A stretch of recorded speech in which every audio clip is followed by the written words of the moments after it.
O tema que nós escolhemos para debater hoje com vocês é o karma da guerra nuclear. Muitas pessoas me perguntam como cientista, tal, né, sobre guerra nuclear, tudo isso. Eu escrevi um livro, né? Eu vou pegar aqui para vocês. Eu escrevi um livro que se chama Manual de Sobrevivência à Guerra Nuclear. Olha que pretensão. Esse livro foi escrito na década de 78, na verdade. Nós fizemos um trabalho na Unicamp, eu era aluno da Unicamp, e no departamento de física nuclear nós tínhamos um laboratório de física, nós tínhamos o curso, né, dentro do currículo nós temos um curso, uma matéria chamada física nuclear e laboratório de física nuclear.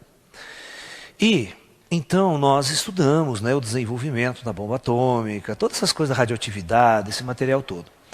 E aí nós fizemos um estudo, nós fizemos um trabalho em grupo sobre o que seria uma guerra nuclear para o Brasil, naquela época.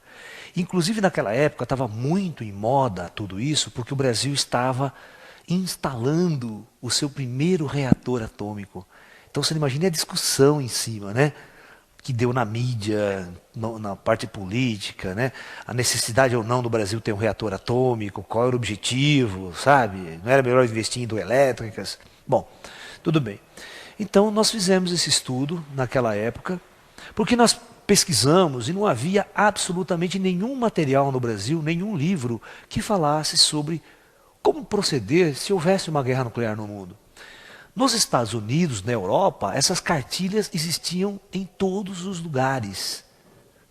Inclusive, os americanos, europeus, eles faziam treinamento mensal. Olha, treinamento mensal com toda a população das grandes cidades nos Estados Unidos para abrigar-se em abrigos nucleares. Tocava sirene a qualquer hora do dia ou da noite, imagine a neurose. Década de 60, década de 70... Toca a sirene, 4, 5 horas da manhã, todo mundo tem que correr no prédio, saber os procedimentos. Você tem um prazo, no máximo, de 30 minutos naquela época para chegar ao seu abrigo nuclear, senão os mísseis inimigos já estariam sendo detonados sobre a sua cabeça. Tá? Todos os ensaios que os americanos faziam, eles não conseguiam colocar no abrigo nem 20% das pessoas. Não dava tempo. Mas passava propaganda na televisão constante, em caso de ataque nuclear ou de um alerta nuclear, o que você deve fazer? Aí passa os estudantes, né, na escola entrando embaixo da carteira, outro entrando embaixo da mesa na cozinha, todos os procedimentos assim, né,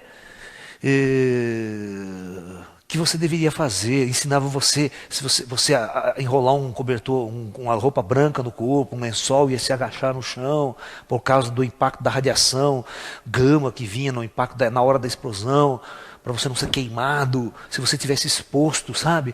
Se você estivesse num lugar assim que você não podia ter abrigo, né? Você tinha que se abrigar de qualquer forma, você não podia ficar exposto no ar e vendo a bomba explodir. Você não podia ficar olhando a bomba explodir. Ok? Então essa época foi uma época muito complicada nos Estados Unidos. Tá? Na década de 80, foi lançado um filme nos Estados Unidos feito para a TV, chamado O Dia Seguinte. The Day After.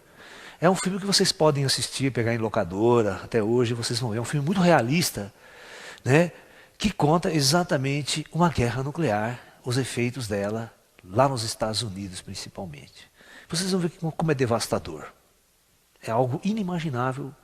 E nós vamos conversar sobre isso hoje, sobre essa possibilidade kármica do ser humano vivenciar uma experiência tão devastadora quanto essa em nosso planeta. Na verdade, por que eu coloquei o termo karma, o karma da guerra nuclear? E não só vamos estudar a guerra nuclear, né? Exatamente porque eu quero abordar do lado esotérico da coisa. Vocês sabem que a nossa particularidade de nosso trabalho é sempre pegar temas e analisar esses temas do ponto de vista espiritual, do ponto de vista esotérico. Okay? Então, o sentido da palavra karma, né, que nós já abordamos em outras palestras específicas só falando do karma. A palavra karma significa ação. Significa movimento, é aquilo que você põe em movimento. Né? É muito simples. Você coloca uma energia em movimento numa determinada direção. E quando você coloca uma energia naquela direção, vocês se lembram que eu já discuti com vocês aqui sobre o segredo, né? Sobre o poder do nosso pensamento, da nossa palavra, da nossa ação, quando você foca a energia numa direção. Ok? Então, quando, na verdade, esta lei é muito simples, você colhe somente aquilo que você planta.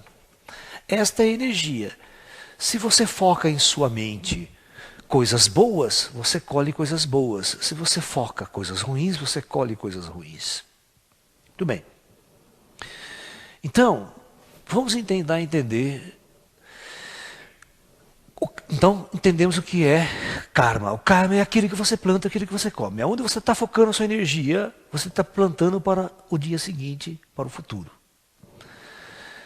Vamos analisar por partes. Guerra, agora. Né? O conceito de guerra é exatamente a ideia do conflito humano.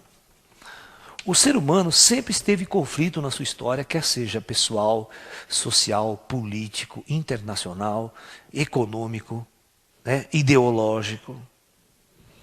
Então, os conflitos sempre levaram a humanidade à guerra. Nunca a humanidade deixou de estar em guerra. No presente momento, se você olhar, os países estão em guerra. Às vezes não é uma guerra declarada com armas, mas os ideais estão em conflito. Veja o Oriente Médio como pega fogo o tempo todo. Veja a invasão do Iraque, do Afeganistão, pelas grandes potências voltadas à guerra em pleno terceiro milênio. Tudo voltado por interesses econômicos, interesses de dominação ideológica, né? Interesse no petróleo do Oriente Médio, do controle das fontes de energia. Ok? Então, tudo isso gera conflito. Então, na verdade, nós estamos percebendo que durante toda a história da nossa humanidade, nunca houve paz. Tá? Nunca realmente houve paz. Ou seja, uma paz verdadeira, uma paz durável realmente.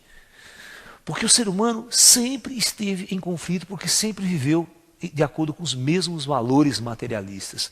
Nunca em cima de valores realmente espirituais, hein? Porque se você pensar na espiritualidade que tinha na Idade Média, com as cruzadas, né? Aquelas guerras em nome de Deus, pelo amor de Deus, sempre o ser humano arrumava um motivo para estar em guerra. Sabe? Quando não era econômico, era religioso. Não é verdade? E no mundo de hoje nós estamos vendo exatamente isso, né? Muitos idealistas no Oriente Médio, quando a guerra não é política, ela é religiosa até, né?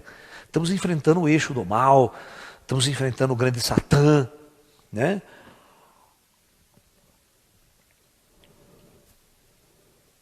E todas essas afirmações.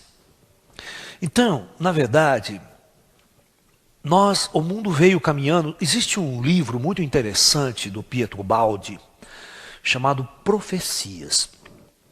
O Pietro Baldi, nesse livro Profecias, ele faz o seguinte, ele analisa a história da humanidade desde que o homem é homem, lá 8.000 anos atrás, as tribos, e ele vem levantando os dados que todas essas tribos, devido à forma como construíam sua forma de vivenciar, estavam em conflito, em guerra, conflito. Nunca a humanidade ou qualquer tribo deixou de estar em guerra. Nunca.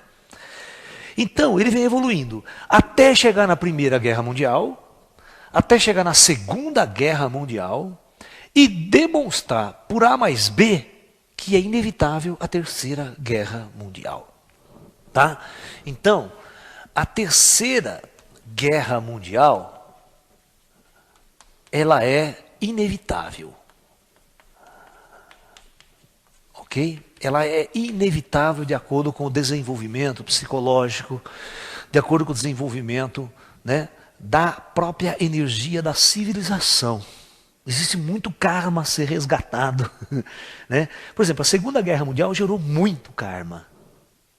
Muito karma entre as nações. Muito ódio, muita morte, muito sofrimento. E a Segunda Guerra Mundial termina com a explosão de 2 bombas atômicas. E nós vamos falar já já da bomba atômica. Se a terceira guerra nuclear é inevitável, nós estamos no terceiro milênio, onde a tecnologia, né, nós estamos exatamente na era da tecnologia. Esta é a era da tecnologia. Nós vamos conversar agora exatamente aquilo que o homem plantou em termos de guerra nos últimos anos, até os dias de hoje, e exatamente se o homem planta, ele vai colher. E as grandes potências possuem em seus arsenais um aparato nuclear de tal envergadura que nós vamos discutir agora. E aí vocês vão decidir por que a gente colocou tanta energia nessa direção. Por que os países mantêm isto, né, até hoje? Não existe nenhuma possibilidade de um desarmamento nuclear daqui para frente. Pode esquecer, nunca a humanidade vai viver livre da guerra nuclear. Nunca mais ela vai viver livre. Muito bem. Então, se a terceira guerra nuclear é inevitável, e agora nós estamos na chamada era nuclear, inevitavelmente, quando os países que possuem a tecnologia nuclear se confrontar militarmente, não haverá outra solução. A bomba atômica, ela levou a humanidade a um novo e completamente diferente nível de guerra. Se você assistiu à Segunda Guerra Mundial, se você assistiu até agora essas pequenas guerras, esses pequenos conflitos que envolvem, presta bem atenção, sempre esses novos conflitos, depois da Segunda Guerra Mundial, depois do advento da era atômica, em que russos e Estados Unidos tinham a arma atômica, pode escrever o que eu digo, todos os conflitos,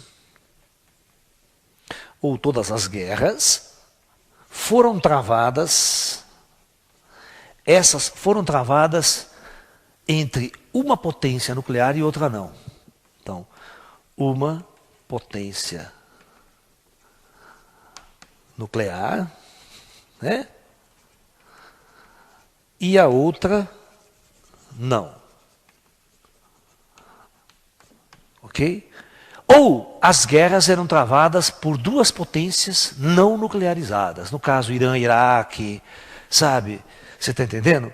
Israel e a Palestina. Na Guerra dos 6 Dias você tinha Israel enfrentando o Egito, Israel enfrentando a Jordânia, a Síria. Israel tinha bomba atômica, mas nenhum dos outros países tinha bomba atômica. No entanto, ele tinha um exército convencional capaz de dominar o inimigo. Então não era assim, viável usar a arma nuclear. A arma nuclear, segundo as grandes potências que a detêm hoje em dia, eles fizeram um acordo na ONU da seguinte maneira, que a arma nuclear só poderia ser usada em caso de defesa do seu território. Então a arma nuclear que as grandes potências possuem, elas só podem ser usadas como armas de defesa. E, recentemente, defesa com S, né? Recentemente, o presidente da França, quando era o Jacques Chirac, não é esse novo que entrou agora aí, ele deu uma declaração, quando estava essa crise entre o Irã, novamente, essa corrida do Irã para obter uma tecnologia nuclear, essa coisa toda, e Jacques Chirac falou o seguinte, olha, nós usaremos a arma nuclear em 3 situações. Presta bem atenção. Sem nenhuma titubeação. Primeiro, se o nosso país for atacado. E não precisa ser nuclearmente, não. Se o nosso país for atacado, tá? Ou invadir o meu território, que vem um exército querendo invadir o meu território, eu tenho o direito de me defender com as armas que eu tenho. Se eu não conseguir me defender convencionalmente, certo? Eu posso usar a arma nuclear. Porque é defesa no meu território. Tá? 2. Se algum aliado meu for atacado, se algum aliado meu, que está no papel, são meus aliados, forem atacados, eu também posso usar a arma nuclear contra. E terceiro, presta bem atenção, se a rota de abastecimento do meu país for comprometida. Ou seja, meu país não vai passar fome, não vai passar crise energética, se um outro país estiver bloqueando a rota de abastecimento do meu país, eu vou usar arma nuclear para abrir essa rota. Então, se não tiver vindo combustível, certo? Petróleo, se não tiver fornecendo petróleo, ou fornecendo, né? Vamos supor que o Irã resolve bloquear a saída de petróleo do Oriente Médio. Sabe? Entendeu? Então veja bem. Então as possibilidades descritas por esses indivíduos é essa. Então, o que acontece? Até hoje nenhuma duas superpotências nucleares, países que contêm arma nuclear, tá? Se confrontaram.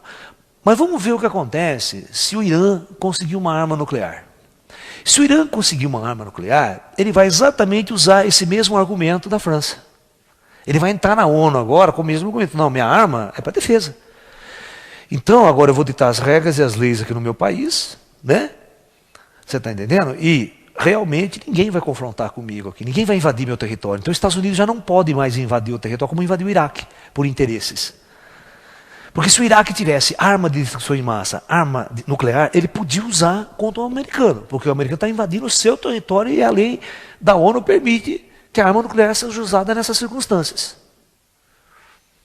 Então, isso é um dos temores de você nuclearizar o mundo. Mas veja bem, não é a era da tecnologia?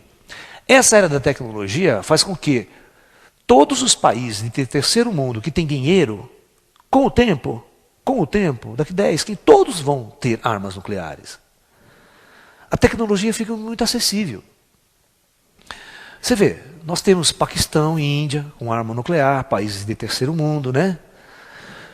Nós temos o Brasil com tecnologia suficiente para fazer bomba atômica a hora que quer. A Argentina faz bomba atômica a hora que quer.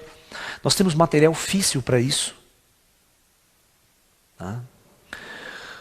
O mais difícil na produção de uma bomba atômica, é o combustível nuclear. É o que dá mais problema. E depois do desenvolvimento da tecnologia, um pouquinho, mas os cientistas com o tempo resolvem. Para vocês terem uma ideia, na Segunda Guerra Mundial, em 1945, quando começa o Projeto Manhattan, ou seja, um pouco antes do Projeto Manhattan, a coisa mais difícil era produzir combustível para se fazer uma bomba atômica, né? Então os americanos na época, os cientistas na época perceberam que dois materiais foram descobertos, que é o urânio 235 e o plutônio.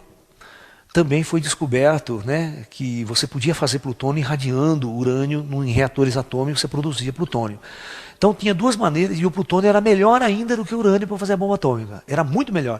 A capacidade, para você ter uma ideia, o plutônio é 2,5 vezes mais potente, mais difícil do que o urânio 235. Ou seja, ele é o dobro de vezes melhor para se fazer uma bomba atômica. Você está entendendo? Então, para você ter uma ideia, os americanos construíram 4 grandes fábricas para produzir urânio 235 e para produzir o plutônio. Só uma fábrica, para vocês terem uma ideia, só uma fábrica na época, vocês pensam que fazer um laboratório desse tamanhozinho aqui e vão fazer uma bomba atômica, certo? Hoje pode até ficar mais fácil, mas para vocês terem uma ideia, eles construíram em Oak Ridge, um lugar nos Estados Unidos, eles construíram um lugar que era assim, ó, um prédio só para as máquinas. Era em forma de U, assim, tinha um prédio aqui, tinha um outro prédio aqui e tinha um outro prédio aqui. Enorme, com vários, muito grande.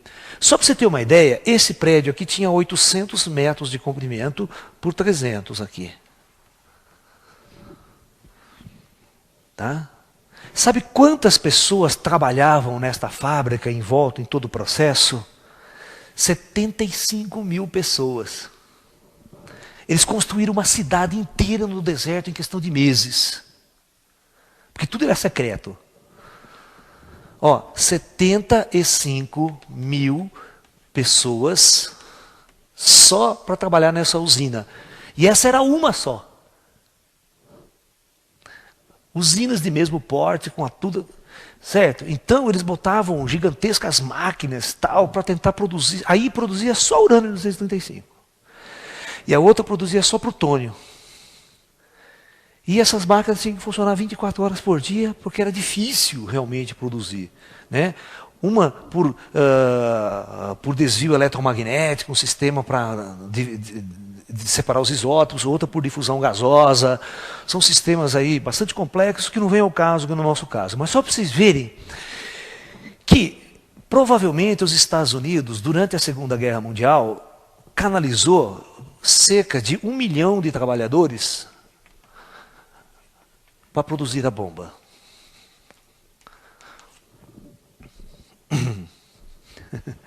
Fora a grana, fora o dinheiro para construir esses prédios, exército, todo mundo trabalhando, cientistas, cabeças, tá.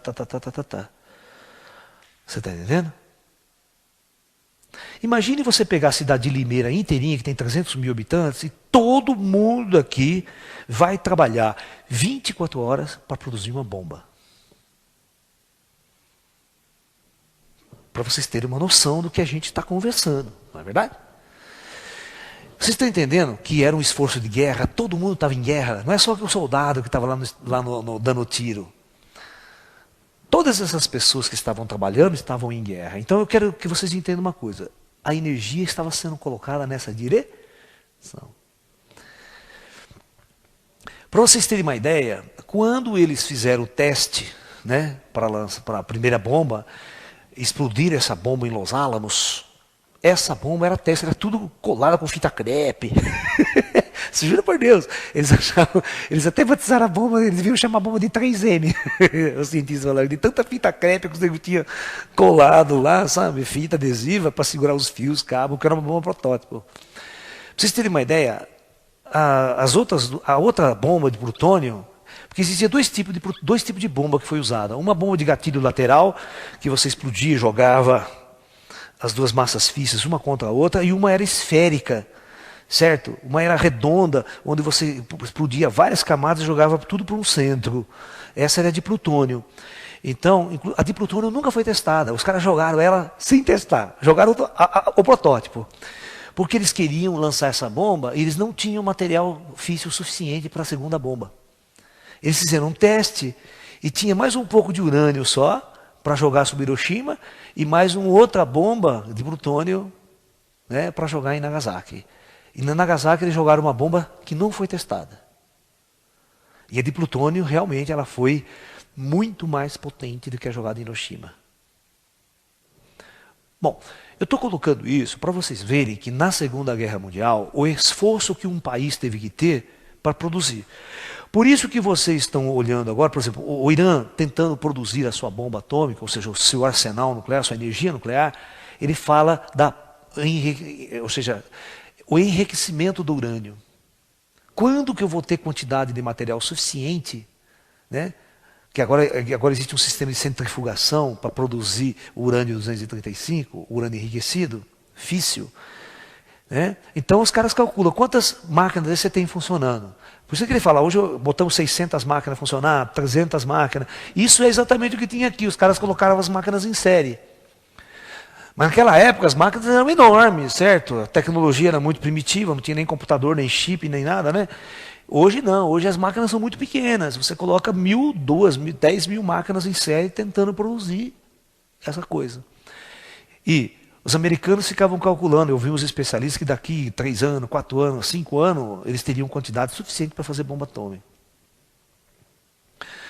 Mas a gente não sabe quantas máquinas realmente estão funcionando. Porque é secreto, quanto você vai entrar lá, quanto tempo ele já não está produzindo, quanto que ele não comprou no mercado negro, sabe? Quanto que ele não comprou dos russos, quanto que esse dinheiro não foi investido. Tá? Então, na verdade, quando nós falamos de karma, nós começamos aqui. Por quê? Quanto de energia você investe, quanto dinheiro, quanto potencial humano, quanto potencial científico você está canalizando para produzir uma arma terrível. É óbvio que logo após a Segunda Guerra Mundial, 3 anos depois de 1945, né, em 1948 e para 49, os russos explodem sua primeira bomba atômica. Então os russos também, e outra, os russos roubaram todos os planos secretos da bomba atômica dos Estados Unidos por espionagem. Foi o maior escândalo na época. Tá? Até o próprio Oppenheimer foi acusado de participar, foi um rolo danado, tá?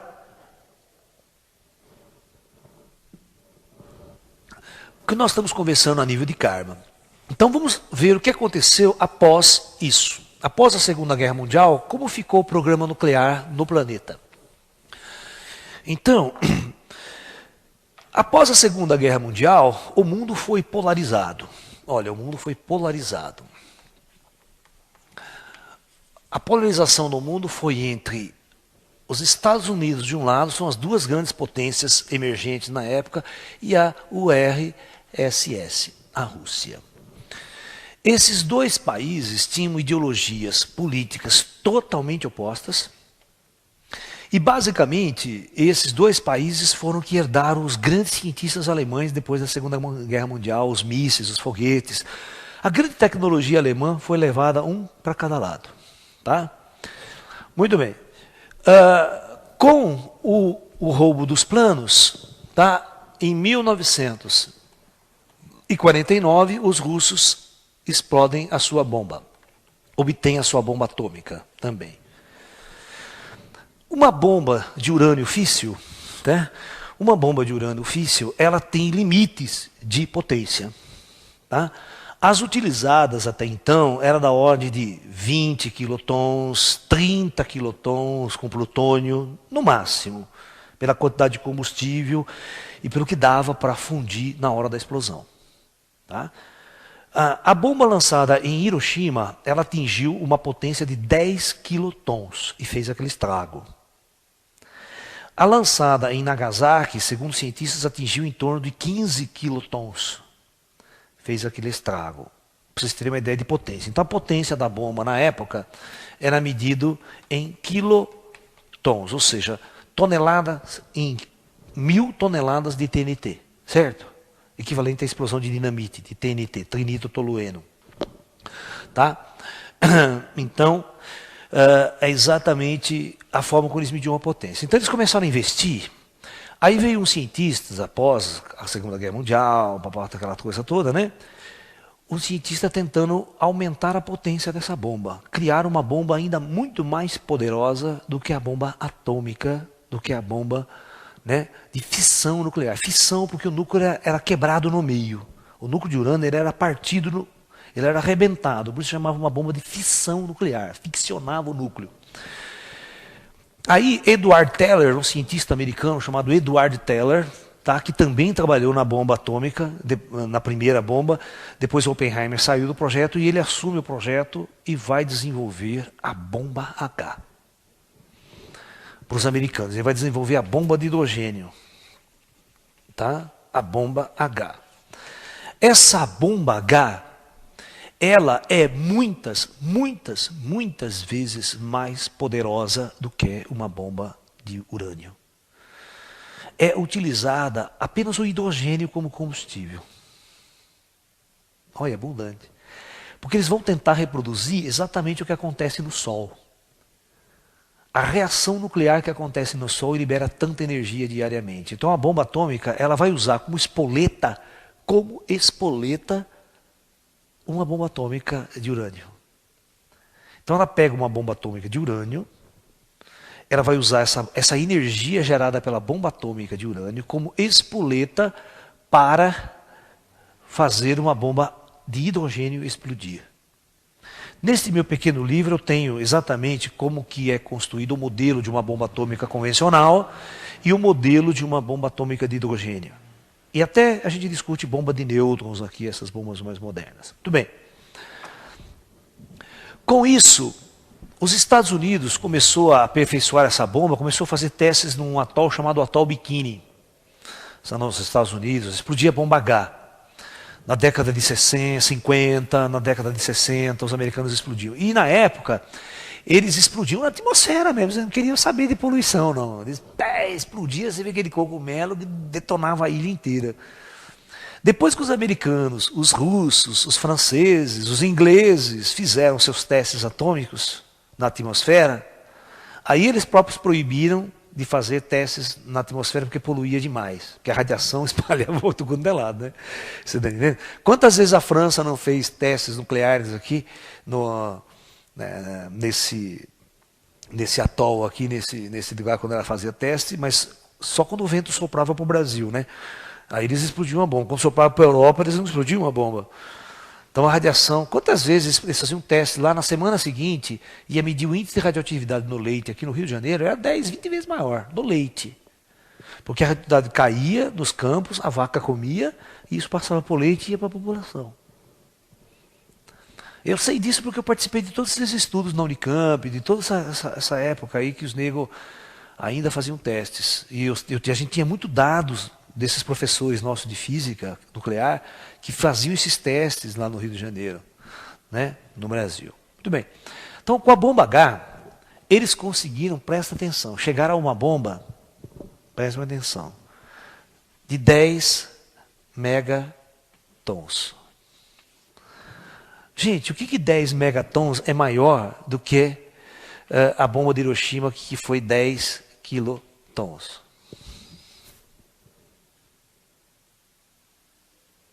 Dá para vocês fazerem a conta aí? Para vocês terem uma ideia, uma bomba, a bomba de Hiroshima, ela fez um buraco e causou destruição no seu impacto maior em 3 quilômetros de raio. Tá? Então presta atenção. A bomba de lá, para vocês terem uma ideia como é que a coisa funciona. Né?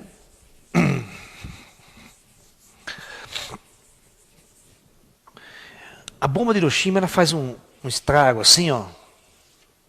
Isso aqui, em torno de 6 quilômetros. Foi o raio de ação de grande explosão, que destruiu tudo. Agora, mais para cá, as pessoas vão sofrer com queimaduras, com isso, sabe, calor, radiação.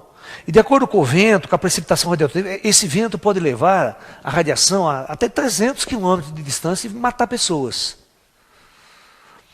No meu livro, eu mostro um teste feito pelos americanos no atol Bikini, onde eles explodem uma bomba de hidrogênio, tá? E vão medir o avanço da radiação. A radiação a 500 quilômetros de distância, ela matava pessoas em apenas 5 minutos de exposição. Tá ok? 500 quilômetros de distância, o vento levava essa radiação altamente perigosa e com 5 minutos de exposição você estava morto. Porque a intensidade era altíssima da radiação a essa distância. Então tudo depende, que a gente chama de fallout. Fallout é exatamente onde vai cair a poeira radioativa. Porque quando ela explode, a bomba explode, ela forma um cogumelo que se eleva, tá? Na atmosfera. A coisa funciona assim. Aqui está o chão. Geralmente, uma bomba desse porte, ela explode a 2.000 metros de altura. Ela nunca explode no chão. Porque quando ela é calculada para explodir assim, então a bomba de Hiroshima explodiu a 500 metros de altura. Pra você ter uma ideia.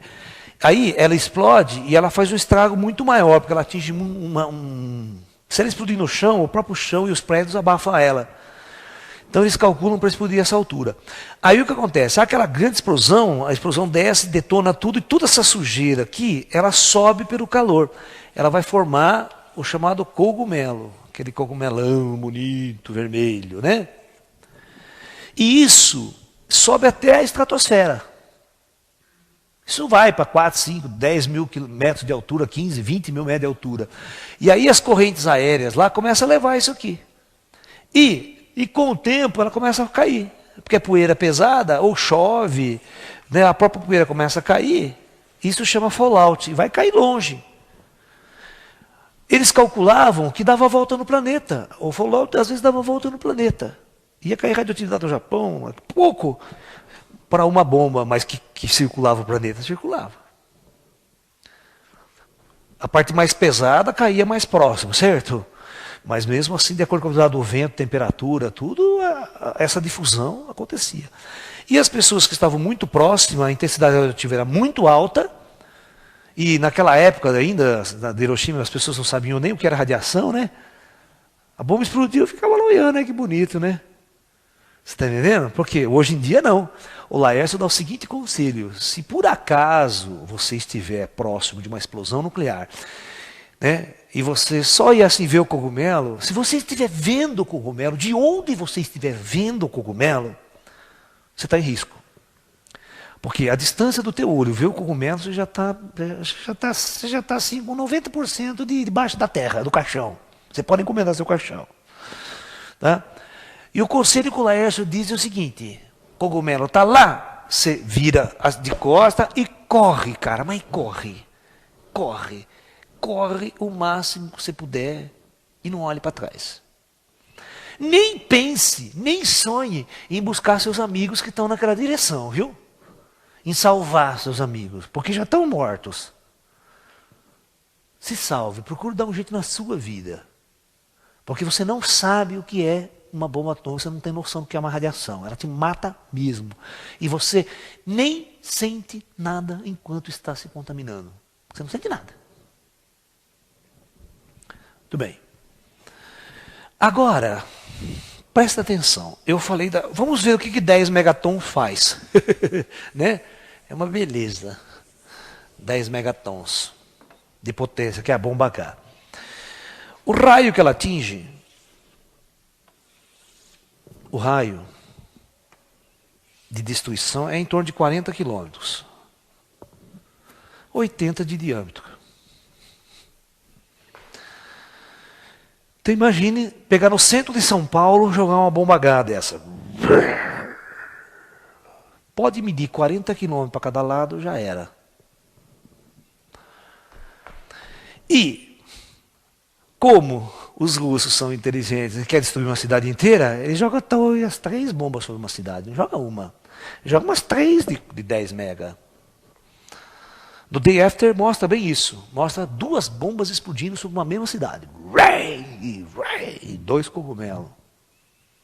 Que é para arrasar de vez, para não ter, né, chance de escapar, da cidade se levantar. E tenha noção, depois disso, para você levantar essa cidade aqui de novo, pode botar 100 anos na história, porque o índice de radiação aqui é muito alto, ninguém vai entrar. Não vai ter bombeiro para ir lá salvar. É igual o outro, você viu o estrago que o World Trade Center fez? Quando um prédio caiu, ninguém conseguiu salvar ninguém. O bombeiro morreu junto. Numa situação dessa, ninguém entra numa cidade bombardeada nuclearmente. Principalmente hoje, que se sabe, tá, que a radiação é poderosa. Pra você ter uma ideia, tem um filme muito interessante que os ingleses fizeram, está passando na HBO, que é exatamente um atentado terrorista com radioatividade só, não é bomba atômica não. Os caras vão no centro de Londres, num bairro de Londres bem central, e explode uma bomba, convenço simples, mas ela contém poeira radioativa. Certo? Você não tem noção do que acontece. Quando o nego chega lá e o contador Geiger está explodindo, pode afastar de outra. Sabe o que eles fazem nesse atentado? É muito interessante, foi muito louco isso.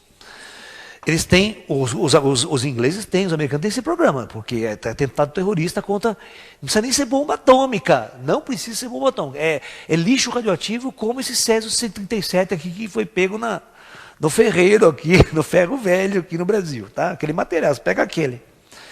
Então a bomba explodiu aqui, num bairro. Eles fazem o seguinte, eles pegam exatamente 3 quilômetros de distância ou mais, e faz um círculo. E aqui eles fecham com o exército, eles fecham todas as saídas daqui. E vão evacuar essa área. Eles vão evacuar tudo. Todas as pessoas vão sair dessa região sem a roupa do corpo. Vão chegar nas fronteiras aqui, vão ter que jogar toda a sua roupa, passar por um banho de desinfecção, de tirar a poeira radioativa, porque você está com poeira radioativa, material, você toma um banho, e aí você sai, os caras te dão outra roupa, você vai embora. Nada daqui pode ser retirado. E isso aqui vai ficar fechado e isolado por 100 anos. Vamos fazer isso com a Torre Eiffel, com a Estátua da Liberdade, né? Ninguém entra mais. Os árabes sabem que tem esse poder. Você não precisa jogar bomba atômica. Se você não tem tecnologia para fazer a bomba atômica, é só pegar o lixo radioativo e jogar. Ele faz o mesmo estrago. Isso se chama bomba atômica dos pobres, que é chamado de bomba suja.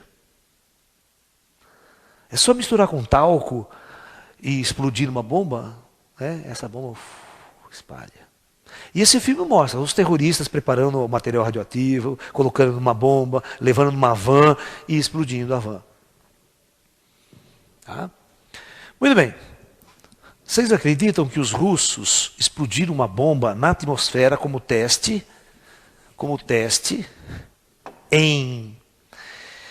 lá na Sibéria? A maior bomba atômica já testada na história atingiu 100 megatons de potência. Sabe o que é isso? Muito louco, né?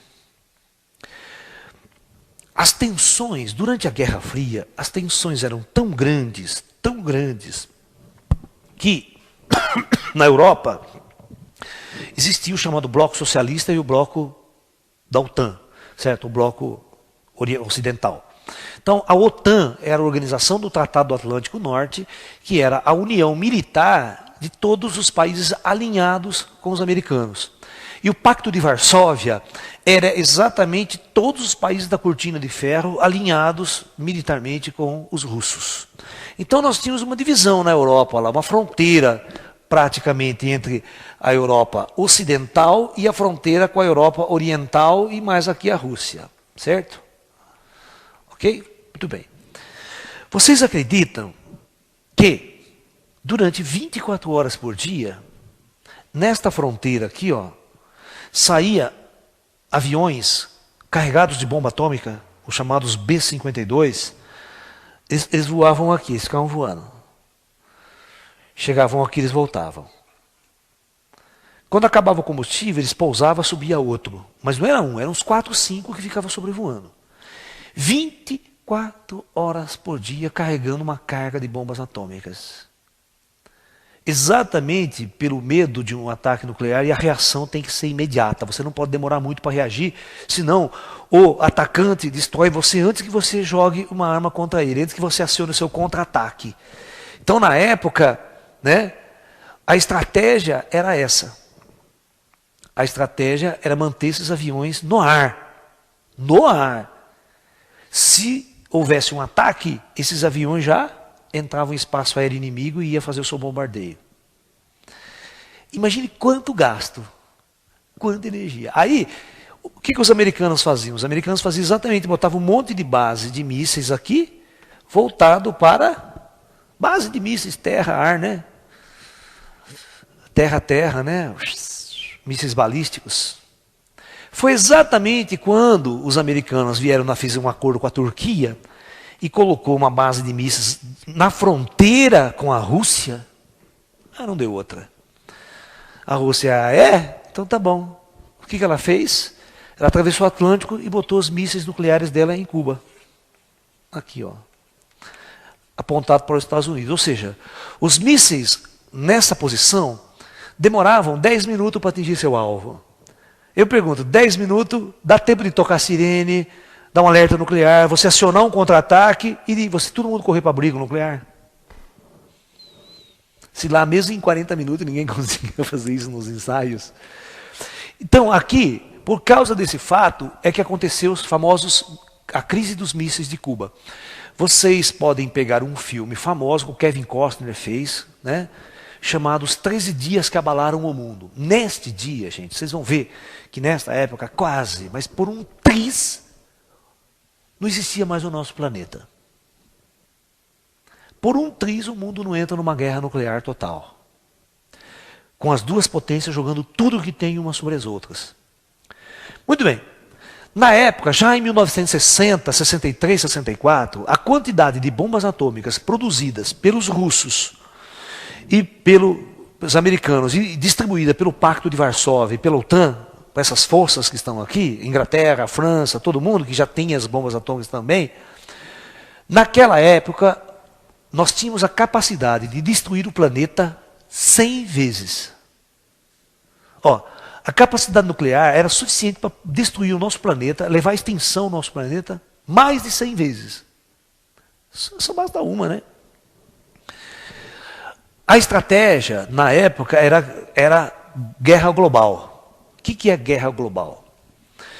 Existia um medo terrível de quem poderia atacar primeiro e ser um vencedor.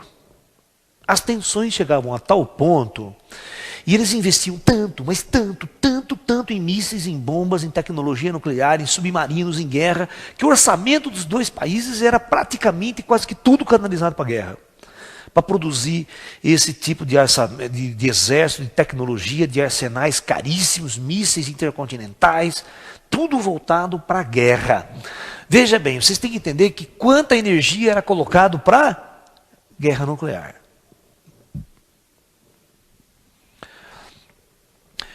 Então, até aí, os países acreditavam que poderia haver uma estratégia vitoriosa.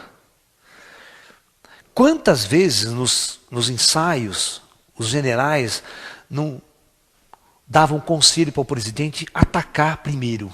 Vamos fazer um ataque maciço aos russos e não vamos dar tempo dele retalhar. Aí, pelo cálculo, mesmo que ele consiga retalhar um pouco, as baixas serão aceitáveis aqui em nosso país e nós eliminamos esse inimigo para sempre da face da terra. Porque não dá para conviver com essa ameaça constante de ser totalmente destruído e sem saber como é que pensa. Naquela época, em 60 ou 64, não havia satélite em órbita, tá? Não havia como você pegar um telefone e falar com a Europa, falar com o russo, ao vivo. Não tinha como você pegar um rádio e falar. As comunicações eram muito pobres na época. Depois da crise dos mísseis de Cuba que foi instalado um telefone Kremlin-Washington, ou chamado telefone vermelho, que o cara pega, já fala presidente a presidente. Mas antes não tinha. E outra, nossa, eles tinham um medo terrível de traduzir errado o russo.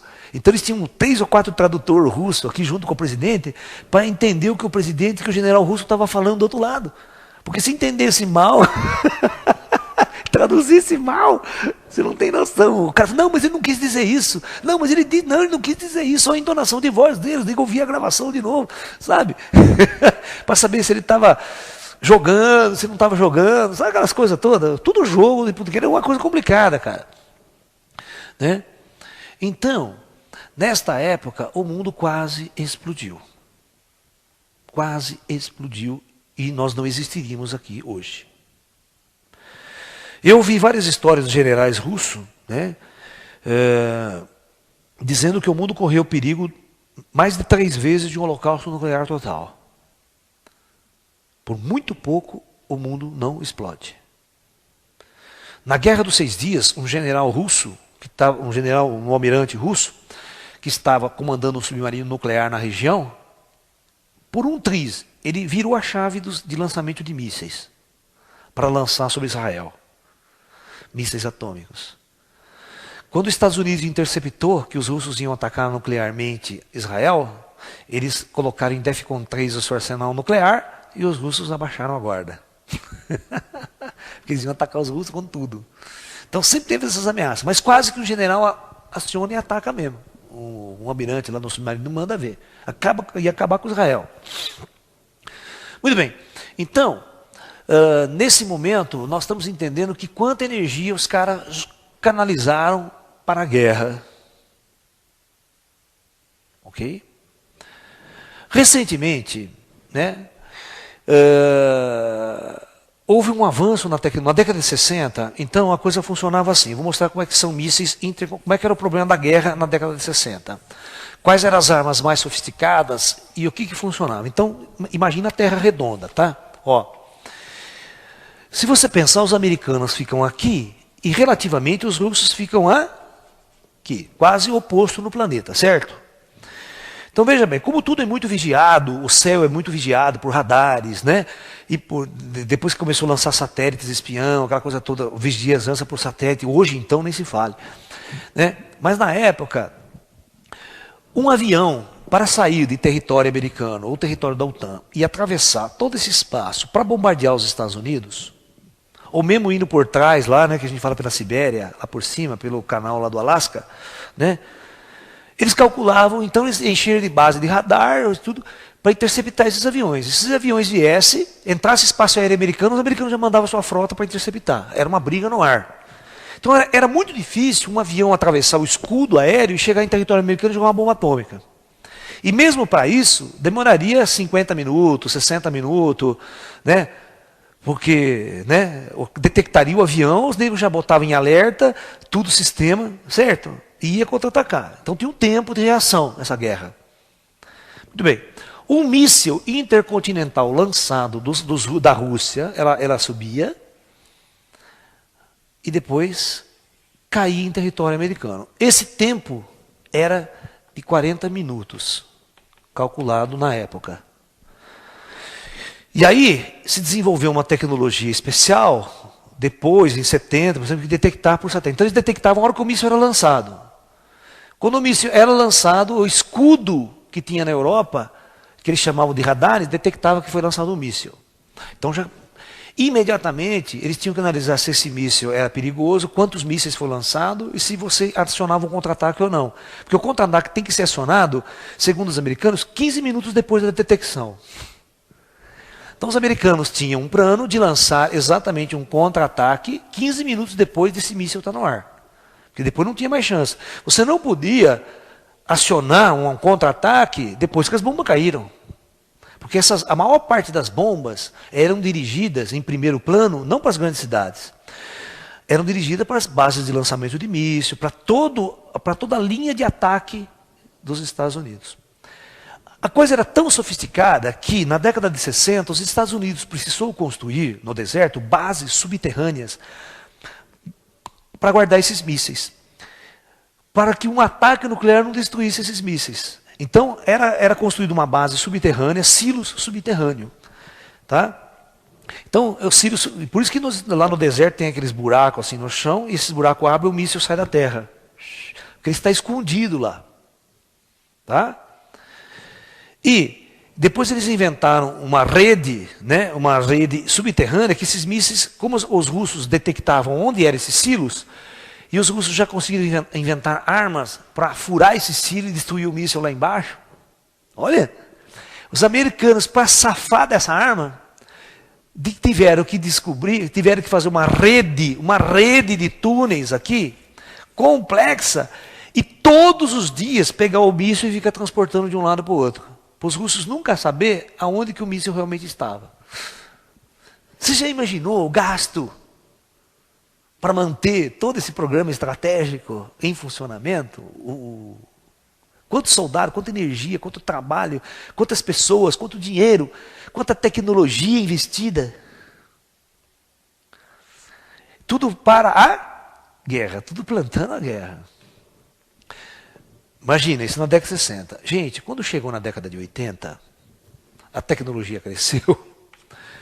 Os americanos e os russos inventaram. Porque aí eles faziam o quê? Eles começaram a investir num escudo antimíssil. Você viu os Estados Unidos testando um escudo antimíssil? Mas só que esse escudo antimíssil que os Estados Unidos testou esses dias atrás, eles lançaram um míssil e depois lançaram outro míssil. Ó, só para fazer esse teste, você tem que lançar um míssil de verdade, sem ogiva nuclear. E você tem que lançar o seu míssil interceptador. O cálculo foi que gastaram 100 milhões de dólares para esse teste. 100 milhões. É o que custa. Eles estão fazendo isso só para interceptar míssil coreano, viu? Interceptar míssil iraniano, que leva uma bomba atômica. Tá? Tudo bem, esses foguetes funcionam, dá até para interceptar se for o caso. Mas, na época da Guerra Fria, os russos inventaram, e os americanos também, na mesma época, eles estavam investindo em foguetes interceptores, certo? Achando que eles podiam barrar a maior parte dos mísseis russos que eram lançados contra o território americano com mísseis interceptores. Aí os russos inventaram um chamado mísseis de ogiva múltipla. Aí o bicho começou a ficar complicado. O que significa? Um míssil, quando era lançado da base, né? Esse míssil possuía uma ogiva lá na ponta, que era essa ogiva aqui, ó. Lá na ponta do míssil, só que esse míssil agora levava 10 bombas H. 10 bombas H aqui, de 10 megaton cada uma. Quando esse míssil chegava exatamente nesse ponto do espaço, fora da atmosfera, cada bomba era programada para um alvo diferente. E essa bomba era muito pequena para um interceptador ir lá e achar a bomba e destruir a bomba no ar. Se interceptar uma bomba já era difícil, agora interceptar 10 era complicadíssimo. Aí o que os russos e americanos fizeram?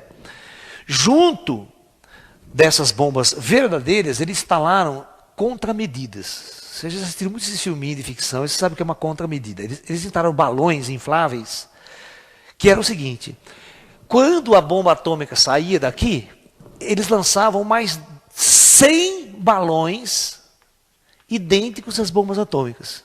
Então o míssil interceptador não sabia o que era uma bomba verdadeira e o que era um balão. Qual a probabilidade dele interceptar a bomba verdadeira? Agora era 1 em 100. Ia cair, e a chance de interceptação era, puta, os caras falavam, agora melou. Não tem mais jeito. Então o resultado, eles começaram a perceber que não adiantava mais investir na intercepção de mísseis. Não tinha como. Ou ele pega o míssil antes dele soltar as ogivas, ele tem que pegar antes. Tem que pegar no espaço. Por isso que os russos, os americanos quiseram construir aquele Guerra nas Estrelas, sabe? Uma base de foguetes aqui em cima, com laser, para interceptar o míssil antes dele soltar as 10 ogivas múltiplas. Porque da Terra não tem como interceptá-lo. Então interceptar o foguete a meio caminho. Tá? Essa era uma técnica.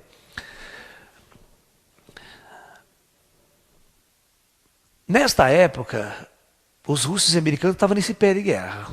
Aí, os russos e americanos conseguiram inventar uma nova arma, desenvolver uma tecnologia, que aí não teve mais jeito, cara. Aí eles tiveram que sentar e falar, não é assim na paz aqui, né, tenta resolver, porque não vai dar certo agora. Agora, se não entrar em guerra, é o fim. Não tem vencedor.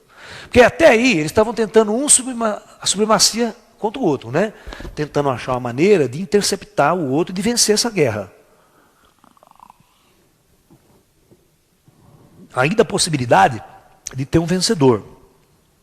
Tá? Muito bem. Então, os americanos começaram a investir, os russos também, numa arma sofisticada que poderia fazer toda a diferença na guerra, que é exatamente isso que faz os americanos ficar temerosos contra a Coreia, exatamente temerosos contra o Irã. O problema não é um foguete. O problema é submarino. Ó, existe uma classe de submarinos, tanto russo quanto americano, que eles são assim, ó.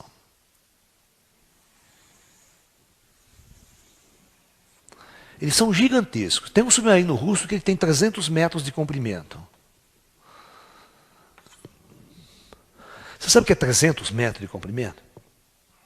3 quarteirões de comprimento. E eles levam mísseis nucleares, presta atenção, e cada submarino leva 24 mísseis. Eles têm tubos aqui assim, ó. Estou mostrando o submarino de cima, tá? Ele tem 24 tubos. Cada tubo leva um míssil com 10 ogivas de 10 megatons. Vocês estão entendendo o que eu estou falando? Esse submarino leva 240 bombas atômicas.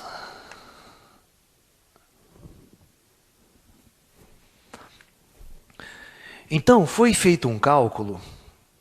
Um único submarino desse leva consigo o potencial de todas as armas detonadas durante a Segunda Guerra Mundial.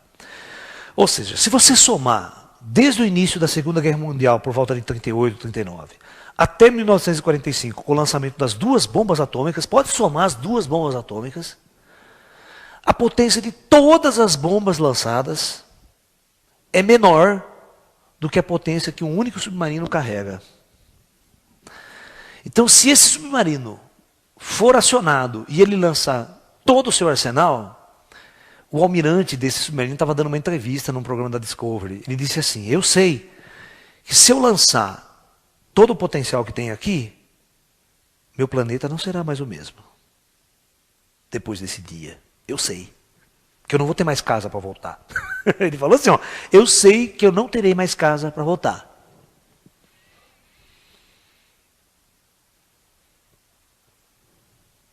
Porque os russos estariam fazendo o mesmo. Agora, qual o problema dessa arma aí? Por que ela é tão sofisticada? Porque até hoje, os submarinos se tornaram uma das armas mais invisíveis que os arsenais descobriram. Olha a loucura. Esses submarinos, vamos desenhar aqui a situação. Vamos pegar aqui o mar, o oceano. Ok? Aqui, azulzinho, o oceano. Aqui os Estados Unidos, território americano. Tá?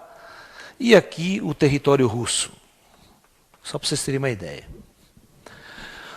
Os submarinos navegam sob a água. E, portanto, até hoje não existe nenhuma tecnologia, nem por satélite, nada, que consiga detectar esses submarinos. Então, eles navegam praticamente invisíveis. E os chamados submarinos movidos à energia nuclear, eles podem ficar e ficam até 9 meses submerso, sem voltar para casa. E ninguém sabe onde ele está.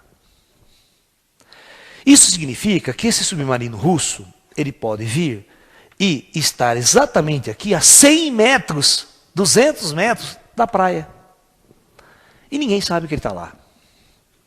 E os americanos fazem o mesmo. Agora eu pergunto para vocês, em caso de guerra, imagine quantos submarinos não se alinham na fronteira e lançam ao mesmo tempo. 240 bombas cada um. Vocês podem entrar na internet e faz um balanço, faz uma pesquisa quantos submarinos os russos têm e quantos submarinos ativos os americanos têm, a Inglaterra tem, a França tem. Neste porte que são chamados submarinos carregadores de mísseis nucleares. Vocês lembram que esses dias atrás, o Kursk, esse famoso submarino russo, o Kursk afundou, hein? O Kursk era um treco desse, com mísseis nucleares armados até os dentes, que o treco afundou lá. Olha o perigo de alguém descer lá e roubar essas bombas. Porque era um problema sério. Os americanos queriam resgatar isso a qualquer custo.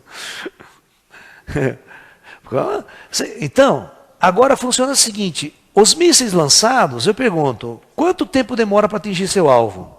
Quanto? Depois disso, eu quero que vocês façam uma pergunta para mim. Da década de 80 para frente, nunca mais houve um ensaio de ataque nuclear nos Estados Unidos. Nunca. Nunca os americanos fizeram ensaio para correr em abrigo, certo? Por quê? Não é porque a ameaça não existe. A ameaça continua existindo. Só que agora não dá tempo, né?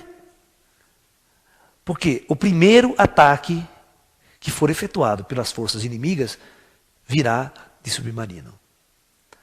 Não vem de avião. Isso se você confrontar as potências que possuem submarinos com esse porte. Ok? Mas você pode ver que os iranianos estão investindo em submarino. E eles vão levar bomba atômica em submarino. E eles vão dar um jeito de levantar e lançar mísseis de curto alcance de cima de submarino. Não precisa ser míssil de longo alcance. Míssil de curto alcance mesmo, com boa precisão, dirigido, não tem como interceptar ele. Porque ele voa abaixo. Você pode lançar os mísseis cruises de submarino. Na guerra contra o Irã, contra a guerra do Golfo, contra o Iraque, quantos mísseis Tomahawk não foram lançados de submarinos? Tanto ingleses quanto submarinos americanos no Golfo Pérsico, de submarino. E esses mísseis podem ser acoplados bombas atômicas neles, mísseis cruzeiro. E míssil cruzeiro, os iranianos também podem ter. Míssil cruzeiro é um míssil que voa abaixo, ele voa baixinho. Que nem um avião, com turbina mesmo, voa com turbina. Voando baixinho, não detecta o radar, não detecta ele, cai no alvo. Então, gente, o nível de guerra chegou a esse ponto. A tecnologia chegou a tal ponto que não há como intervir numa guerra. Se os países entrarem em conflito, essa semana mesmo os russos começaram a botar manguinha de fogo. Os americanos quiseram botar uma base, estão querendo colocar uma base de mísseis, de radar, de detecção de alta tecnologia, lá nos países da cortina, dos antigos países da cortina de ferro, que é na Tchecoslováquia eles querem colocar, tá? Que é bem quase com a fronteira com os russos. Os russos, você viu que o Putin falou, não, você não vai colocar, você não vai fazer isso. E por 2 ou 3 vezes a semana passada, os aviões caças russos invadiram o espaço aéreo da OTAN, invadiram o espaço aéreo e sobrevoaram a região. Deu o maior bode diplomático. Eles fizeram isso de afronta só para provar que eles estão ainda no meio da guerra. Que a Guerra Fria não acabou, que eles cederam um pouco, né, porque houve uma crise interna na União Soviética de questão de valor, de grana, de dinheiro econômico. A Rússia quebrou economicamente. A Rússia não tinha mais dinheiro para sustentar todo esse aparato militar voltado para a defesa. E quando a União Soviética quebrou, os generais, os cientistas russos, né, esfacelou. Muitos mísseis, muitas bombas atômicas ficaram perdidas. Os russos declararam que perderam 80 bombas atômicas, que ninguém sabe para onde foi. Teve uma reportagem muito grande na televisão. E certamente muitos cientistas russos que vivem na miséria na União Soviética, praticamente na miséria, sem emprego, com salário daquele... Pode ser comprado por qualquer país do terceiro mundo, como Irã, Iraque, esse pessoal todo, né, para trabalhar e ganhando uma fortuna para fazer o seu programa nuclear. Para você ter uma ideia, o programa nuclear coreano, a bomba atômica coreana, é feita por um cientista paquistanês, que foi lá trabalhar para a Coreia, que já tinha feito a bomba do Paquistão. A Coreia vende todo o material e toda a tecnologia para o Irã. Tudo. Todos os grandes mísseis de longo alcance da Coreia foram comprados pelos iranianos. E certamente nesse acordo, né, a parte nuclear vem por baixo do pano. A tecnologia nuclear. Certamente o Irã está com essa língua de fora, está botando a manga, está enfrentando todo mundo, porque certamente ele tem uma bomba ativa, secretamente comprada. Ou a capacidade de jogar um artefato nuclear em alguém. Você viu que o discurso do presidente iraniano é sempre de varrer Israel do mapa. O discurso dele é exatamente isso. Os árabes não suportam Israel no Oriente. Mais cedo ou mais tarde, eles vão devastar Israel numa guerra. E quando eles entrarem em guerra contra Israel, eles sabem que Israel é uma potência nuclear. Então eles vão jogar arma nuclear contra Israel. Aí ninguém sabe onde vai parar esse negócio. Um jogando bomba em cima do outro, o americano intervendo, o russo de um lado, todo mundo querendo dominar o Oriente Médio, por causa do petróleo, por causa do dinheiro.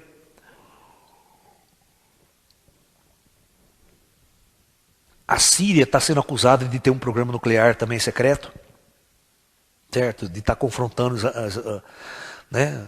Israel já está querendo abrir uma guerra contra a Síria mais cedo ou mais tarde, de novo. Então o que acontece?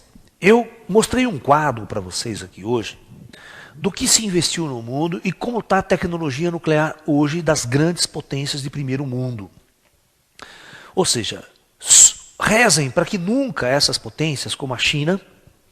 Hoje nós temos as potências nucleares declaradas, são essas, olha, acompanhe comigo. Rússia, Estados Unidos, Inglaterra, França, que possui bomba declarada testada. China, Índia e Paquistão. Não declarada. Israel, certamente, com um arsenal de mais de 100 bombas atômicas. Pelo que o serviço secreto dos países tem dito. Os especialistas. Não declarado. A Coreia do Norte agora entrou no clube porque ela explodiu a bomba atômica, então a Coreia é declarada. Tá? Então você tem o Japão com capacidade nuclear. Você tem o Brasil com capacidade de explodir a bomba, inclusive, né, quando o Collor assumiu, vocês lembram que ele foi na Serra do Cachimbo, lá encontrou um túnel, um buraco de 2, 3 mil metros de profundidade para testar a bomba atômica brasileira? subterraneamente, já iam testar. Quando ele entrou, ele mandou fechar, apagou isso, abafou tudo nos militares, mas os militares iam testar. A Argentina tem capacidade de produzir uma bomba atômica. Tá? Hoje o Irã, nessa corrida dele de produzir urânio 235, vai ter em breve, ou já tem, bombas nucleares no seu arsenal.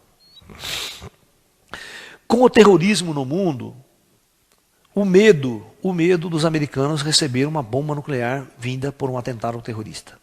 Existe um filme muito interessante chamado A Soma de Todos os Medos, que é exatamente sobre a entrada nos Estados Unidos de um artefato nuclear e esse artefato explode. Tá? Então vocês assistem esse filme, você vê como é que está esse jogo do poder hoje.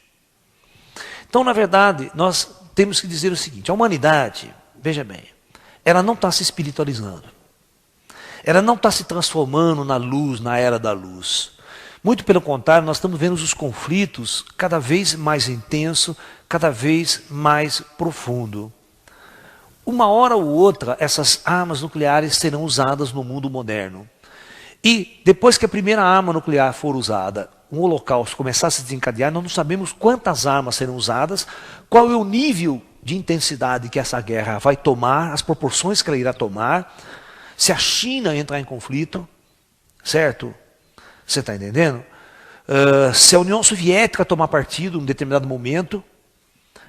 Então, o que nós podemos dizer a vocês é que a possibilidade de uma guerra nuclear é tão grande, mas é tão grande, que até hoje os grandes países não deixaram de investir em tecnologia nuclear e de manter a sua estrutura de controle das forças extremamente ativos.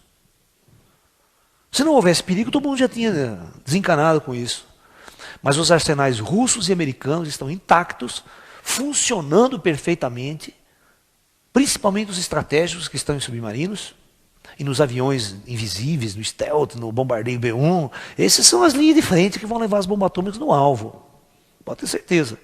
Os mísseis Tomahawk, os mísseis invisíveis e a força de pré-ataque. Tá? E eles vão com tudo, tá? Eles vão com tudo. Se eles perceberem que um país como a China, por exemplo, vai ser uma ameaça nuclear, por algum problema político, por envolvimento político, se segurem.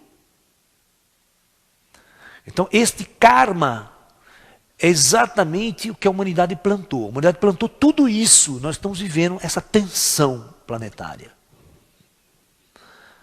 Então eu quero que vocês analisem com frieza e vocês percebam que não há espiritualidade na cabeça dos generais, desse povo, desse pessoal. Uma espiritualidade profunda da nova era, da nova consciência. Então é provável que os profetas estejam certos, como Nostradamus, grandes profetas, Edgar Cayce, grandes profetas tinham as suas visões de um final de ciclo planetário, exatamente com uma das questões que é a Terceira Guerra Mundial, que envolveria toda a humanidade novamente e certamente uma guerra como nunca a humanidade jamais viu. Porque a utilização dessas armas é algo tão terrível, mas tão terrível, que eu quero que vocês rezem para que isso não aconteça. No entanto, se uma guerra dessa acontecer, muitas pessoas me perguntam, Laércio, o que eu faço se uma bomba atômica explodir agora no Oriente Médio ou explodir nos Estados Unidos se começar um ataque? Qual é a minha atitude aqui no Brasil? Foi exatamente por isso que eu escrevi esse livrinho aqui, né? Eu escrevi, tem um capítulo aqui que eu falo o que fazer, quais as medidas, certo? É óbvio que as medidas, depois que a bomba explodiu, vai ser complicada. O bom seria tomar providências antes, mas ninguém vai fazer isso, ninguém vai investir em talvez haja uma guerra nuclear, né? Vocês nem têm noção do que vai acontecer com o planeta. Eu não já falei para vocês que aquele capitão do submarino, ou almirante aqui, que estiver aqui, né? Ele sabe que ele não tem casa para voltar. Então todos os grandes generais, todos os grandes cientistas, eles têm planejado rota de fuga, porque no seu país não vai dar para viver. Se for uma guerra total, Porque nós podemos estudar 3 possibilidades de uma guerra nuclear. Nós podemos estudar uma guerra assim. Primeira guerra, guerra localizada. A guerra localizada seria uma guerra nuclear onde poucas bombas atômicas fossem utilizadas e essas bombas se concentrassem em alguns pequenos pontos do planeta. Por exemplo, se concentrasse no Oriente Médio, certo? Algumas na Europa, algumas nos Estados Unidos e só. Vamos supor que umas 30 bombas fossem usadas num conflito desse. Isso não é nada. A nível de planeta Terra, a contaminação não é muito grave. Então com esse tipo de guerra, se umas 30 bombas fossem lançadas, em termos de contaminação radioativa, em termos de afetar o Brasil, você não esquenta a cabeça. Pode continuar a sua vida normal. Só você vai ter um problema só, as bolsas vão quebrar, o mercado econômico vai parar, né? O Brasil vai entrar num regime de contenção de milhões de coisas, porque o americano, a bolsa de valores, indústria, comércio com o mundo, quebra. Aí você vai estudar no meu livro aqui o que acontece se isso acontecer. Aí a gente chama de uma guerra média. Uma guerra média é você calcular que grande parte das potências entrem em conflito e você some umas 500 bombas aí sendo detonadas. Aí o bicho já começa a complicar para o nosso lado. Poeira radioativa, incêndios, né? Começa. Tá? E a terceira hipótese é a chamada guerra total. Onde, exatamente, eles jogam tudo que tem em cima do outro. Tá? Se o Irã fizer 100, ele vai jogar 100 bombas atômicas, sabe? Se a China tiver 5.000, ela joga 5.000. Porque não adianta guardar a bomba, né? Se você entrou em guerra nuclear, é tudo ou nada. É a mesma estratégia da Guerra Fria dos russos e americanos. Então, se envolver Rússia e Estados Unidos, se você tiver acima de 1.000 bombas atômicas, podendo a chegar, não se esqueça que nós temos hoje os americanos, é provável que os americanos tenham ativa 11.000 armas nucleares. 11.000 bombas. Os russos, é calculado que tem umas 9.000. A China tem umas 3.000 bombas ativas. E aí vai. Só que você tem que entender que essa quantidade, é 100 vezes a potência que o mundo precisa para ser destruído. Então, se você tiver 5.000 bombas lançadas, já era o planeta.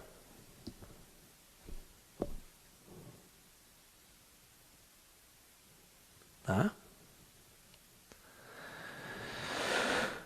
Vocês acham que está tudo em paz, está tudo com problema. Todas as vezes que você vê o presidente dos Estados Unidos passar na televisão e o nosso amigo russo lá também, vocês vão observar 2 indivíduos, presta atenção, vocês vão observar 2 indivíduos que vai andar de terno ao lado, ele fica no máximo, a distância que ele tem que ficar do presidente é no máximo 2 metros a 3 metros, ele não pode se afastar dessa distância do presidente. Você vai ver um cara com uma maleta na mão, tá? Uma maleta 007, ok? Esse cara nunca se afasta do presidente, por quê? Porque se houver um alerta nuclear por causa dessa questão do submarino, o presidente americano vai ter que fazer o seguinte, aonde ele está, ele vai ter que dar ordem de contra-ataque.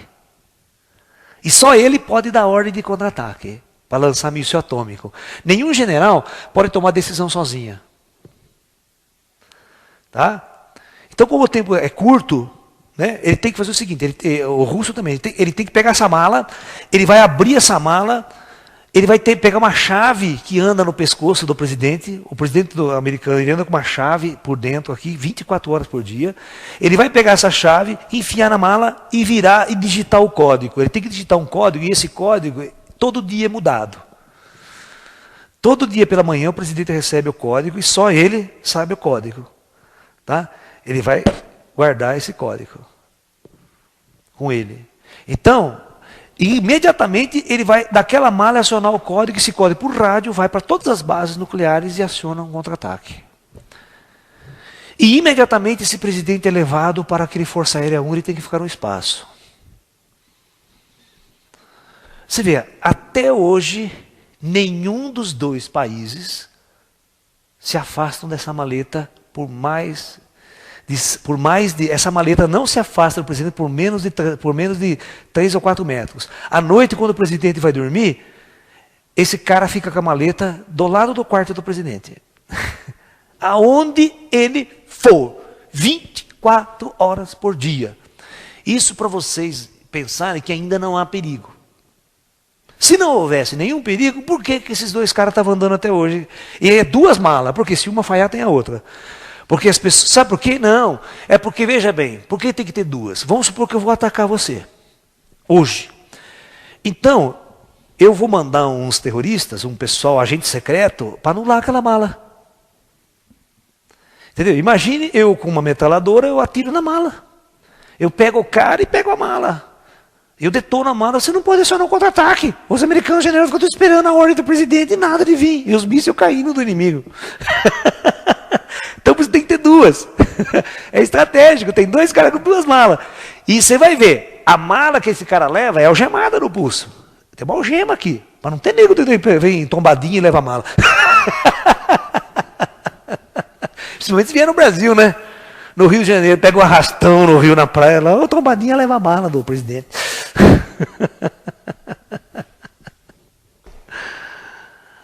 Você vê como é louco? Vocês estão entendendo o mundo que nós estamos vivendo?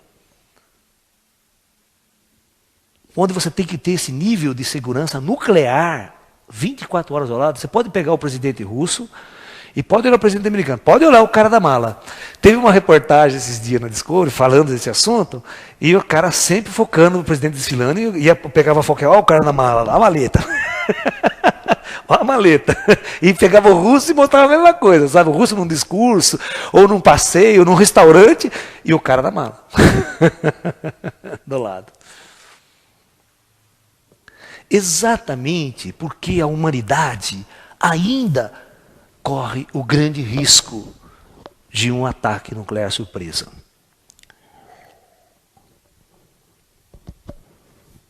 Você imagine, eles tentaram desenvolver um sistema que seria impossível um general sozinho acionar. Por exemplo, mesmo que esse submarino está andando no mar, vai que esse cara fica louco, certo? Tem esse famoso filme americano aí do submarino atômico, o cara quer lançar os mísseis, ele recebe a ordem e dá uma puta briga, porque o cara não quer deixar o capitão não quer deixar o almirante lançar, e dá aquela encrenca toda, porque não sabe se é certeza, tem que confirmar a mensagem ou não, e estão sozinhos lá. Ou seja, como é que você evita que o único almirante acione e mande os mísseis? Então aí eles têm os chamados códigos de lançamento. Você tem aqui na cabine, você tem o capitão, mais o almirante. São 4 pessoas nesse submarino que tem uma chave. E cada um deles tem um código que é mudado todos os dias, para digitar lá, para liberar o lançamento dos mísseis. E eles têm que receber uma ordem do comando central, mandando outros códigos. Tá aqui é mudado todos os dias também. Então, se ele não receber o código externo, é impossível um general sozinho lançar. Vocês estão entendendo o que eu quero dizer? Sem esse código, os mísseis não funcionam. Os computadores não lançam. Então, para lançar, ele tem que ter uma ordem vinda do general lá da base. O submarino recebe o código e vai o cara lá e digita. Aí o almirante digita o código dele. Eles conferem para ver se a ordem é verdadeira, se não for uma ordem mandada por um sinal que vindo de outro país, que quer tumultuar, né? Então eles estudam tudo, tem todo o sistema de defesa para poder lançar um míssil. Se um almirante revoltar, ele não vira a chave sozinho. E o código tem que ser guardado na cabeça, sabia? Todos os dias o cara tem um código de letra e números que ele não fica guardado num papel. Então não adianta ou você mata o comandante, ou você força ele a digitar o código, mas tem que receber um código que vem de fora. Isso para todas as bases. Funciona assim. Então, existe um centro, que é o NORAD, que mantém o controle do lançamento de bombas atômicas em todo lugar. Inclusive em aviões, bombas instaladas em aviões. Antes de você lançar a bomba, você tem que armar ela. Para armar essa bomba, você tem que ter os códigos. Sem os códigos de lançamento, você não arma essa bomba. Então, eles têm um sistema feito exatamente para que não haja uma explosão, um ataque acidental. Por isso que até hoje nunca houve um acidente, propriamente. O último acidente que houve foi o seguinte: teve um desses B-52 americanos sobrevoando a Espanha, e o avião explodiu no ar. Ele estava com 5 bombas atômicas de hidrogênio. As bombas caíram, 2, 3 bombas caíram na terra e outras caíram no mar, e não explodiram. Você tem que ver o exército americano cercando tudo. Eles estavam fazendo ensaio armado com bomba de verdade. Não faz muito tempo isso. Aí os americanos vão cercar para catar as bombas, resgatar as bombas, e elas não explodiram. Porque elas são armadas de tal forma que só quando acionado o seu dispositivo de detonagem elas detonam. Por acidente elas não detonam. Mas o risco é sempre iminente. O risco é sempre iminente de nós termos bombas atômicas nas mãos de terroristas. Nós temos pequenos países hoje envolvidos. E, de uma hora para outra, nós temos uma superpotência que tente se impor, né, no mundo, como os Estados Unidos estão se impondo. Você vê que os Estados Unidos se impõem onde ele quer, com a força militar que ele tem e com o dinheiro que ele tem. Imagine se uma outra potência começar a confrontar agora. Se a Rússia começar a entrar pela esquerda, tentando expulsar os Estados Unidos do Afeganistão. Fazer a Guerra Fria de novo, né? Porque vocês se lembram, por que houve a guerra do Vietnã? Os russos forçando de um lado, os americanos forçando do outro. Certo? No Afeganistão mesmo, quanto tempo os russos não ficaram no Afeganistão? Os dois exércitos nunca se confrontaram diretamente, viu? Ou seja, americano dando tiro em russo. Nunca teve. Chinês também não. Mas você vê que a China está crescendo economicamente de tal maneira, que está fazendo com que o mundo... E vocês sabem que sempre o motivo das guerras é econômico. A China está começando a quebrar mercados mundiais aí. Né? Você vê o Oriente, a Coreia quebrando o mercado de carro, o Japão quebrando o mercado de carro nos Estados Unidos, da Ford, da General, essas grandes, né? Então esses problemas de mercado começam a gerar conflitos. Né? Então a gente não sabe onde vai parar. Então essa nossa palestra é um alerta para que você fique atento, para que você estude, tá? E realmente entenda o que vem a ser radiação, o que vem a ser uma bomba atômica, como os efeitos dela acontecem. A partir daí, nós poderíamos criar uma estratégia de sobrevivência. Tá? Pra vocês terem uma ideia, a China, Pequim, durante a Guerra Fria, olha o investimento. Isso é verdade. Pega uma Pequim, você desce a mais ou menos uns 30, 40 metros abaixo da superfície, você tem uma segunda Pequim construída lá embaixo, sabia? Verdade. Eles têm uma segunda Pequim, tem avenida construída embaixo, subterrânea, eles têm abrigo nuclear para milhões de chineses nas grandes cidades. Que foi construído com pá e picareta por cada chinês. Na época da Guerra Fria, cada chinês era obrigado a trabalhar 6 horas por dia nos abrigos nucleares. Com pá e picareta, sem muita tecnologia, eles cavavam o buraco, fazia a casa dele lá embaixo, fazia sair para a rua que tinha lá embaixo, tudo subterrâneo. Se for atacado em cima, eles podem sobreviver embaixo durante muito tempo. Com estoque de comida, com tudo. A Suécia é um dos únicos países, a Suíça quer dizer, é um dos únicos países que tem abrigo nuclear para sua população inteira sobreviver por 3 anos. Sem sair, sem botar a cabeça para fora. Em caso de um ataque. Olha quanto investimento não foi feito.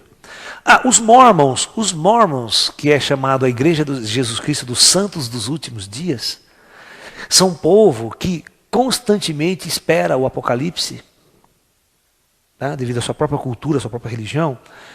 Eles investiram na construção de um abrigo nuclear nos Estados Unidos. Na época, na década de 60, eles gastaram 250 milhões de dólares para construir um gigantesco abrigo nuclear nas montanhas rochosas dos Estados Unidos, para abrigar toda a genealogia de sua igreja, os seus grandes líderes, e bibliotecas, comida, manutenção e toda a sua estrutura para sobreviver a um apocalipse.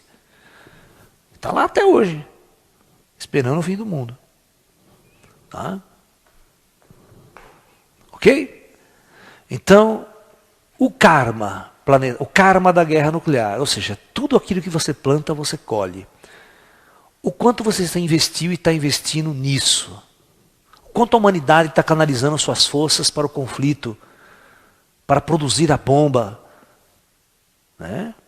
Então pense nisso e nós podemos esperar o futuro de nosso planeta como será. Então nós vamos viver com essa ameaça sim, tá?